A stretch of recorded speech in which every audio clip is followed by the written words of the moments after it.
अस्सलामुअलैकुम बच्चों। वालेकुम अस्सलाम टीचर। बच्चों, आपके सामने कुछ ये पीले बॉक्स रखे हुए हैं। जी हाँ टीचर। इन पर कुछ उर्दू के अल्फाज लिखे हुए हैं। जी हाँ टीचर। इनकी मदद से आपको छोटे छोटे उर्दू के जुमले बनाना है। जी हाँ टीचर। तो चलो ये सरगर्मी शुरू करते हैं। जी हाँ टीचर। मैरीन, इन बॉक्स की मदद से जुमले बनाओ।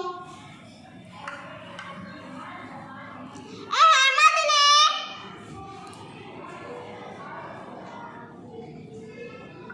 मीठा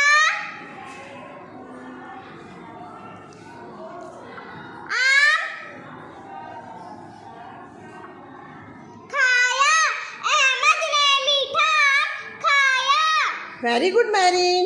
नसीर, अब तुम बनाओ इससे एक जुमला। अरशद ने भरा जाम काटा। अरशद ने भरा जाम काटा। वेरी गुड नसरीन, शाबाश। रेहान, अब तुम बनाओ बेटा इससे एक जुमला। फातिमा ने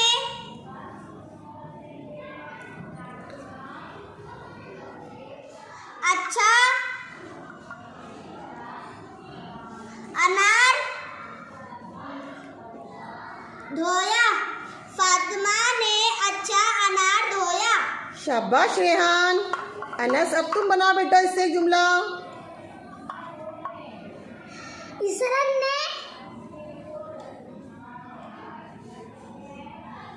छोटा जाम काटा। इसरत ने छोटा जाम काटा। शाबाश, वेरी गुड।